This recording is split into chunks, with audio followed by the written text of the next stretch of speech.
Abdul Razik, chemist. बिस्मिल्लाहिर्रहमानिर्रहीम, अस्सलाम वालेकुम रहमतुल्लाह। बच्चों, उम्मीद करता हूँ आप लोग खैरियत से होंगे और एंजॉय कर रहे होंगे। जैसा कि आप लोग जानते हैं, हम हमने लेक्चर के अंदर 9th क्लास केमिस्ट्री को डिस्कस कर रहे हैं। हमने स्टार्ट किया हुआ है न्यू सिलेबस के अकॉर्डिंग चैप्टर नंबर 2, जिसका टाइटल है एटॉमिक स्ट्रक्चर। आज का हमारा जो टॉपिक ऑफ डिस्कशन है वो है एटॉमिक नंबर और एटॉमिक मास में डिफरेंस।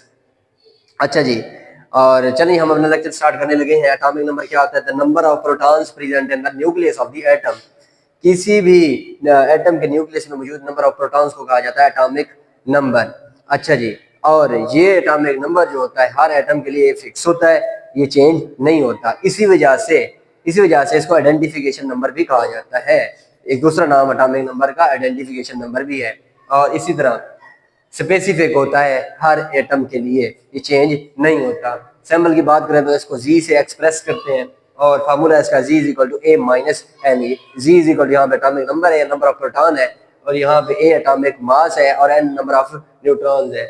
एग्जांपल की अगर बात करें, कोई एटम है जिसका एटॉमिक मास जो है ना 238 है और उसके नंबर ऑफ न्यूट्रॉन 146 है, और हमने निकालना है यहाँ से एटॉमिक नंबर या number of protons. Just values put करें और ये जो है ना आता है हमारे पास 92। ये जो है ना इसका एटॉमिक नंबर, जो भी एटम है उसका एटॉमिक नंबर, जो कि यहाँ पे यूरेनियम है, उसका एटॉमिक नंबर जो है 92 है या नंबर ऑफ प्रोटॉन्स 92 है।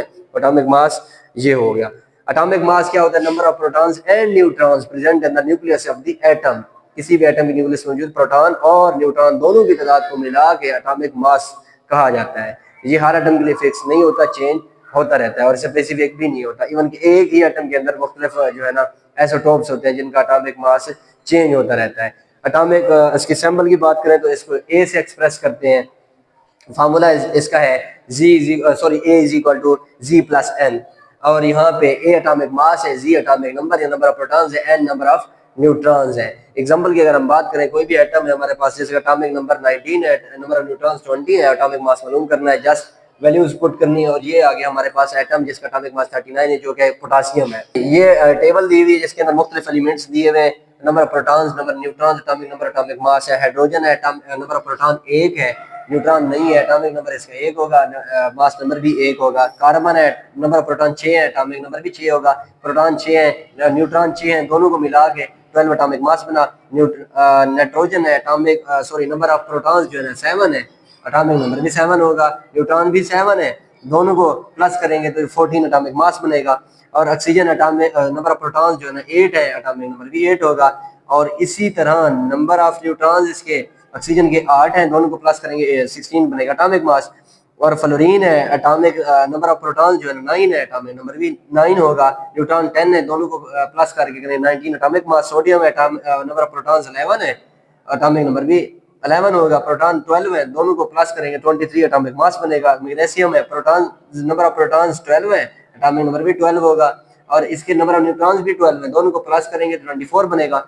और पोटासियम है, नंबर ऑफ प्रोटॉन्स जो है ना 19 है, और इसी तरह जो है ना एटॉमिक नंबर भी 19 होगा, और नंबर ऑफ न्यूट्रॉन्स 20 है, दोनों को प्लस करेंगे 39 एटॉमिक मास बनेगा। कैल्शियम है, नंबर ऑफ प्रोटॉन्स 20 है, एटॉमिक नंबर भी 20 होगा, और इसके नंबर ऑफ न्यूट्रॉन्स भी 20 है, दोनों को प्लस करेंगे तो 40 बनेगा इसका एटॉमिक मास।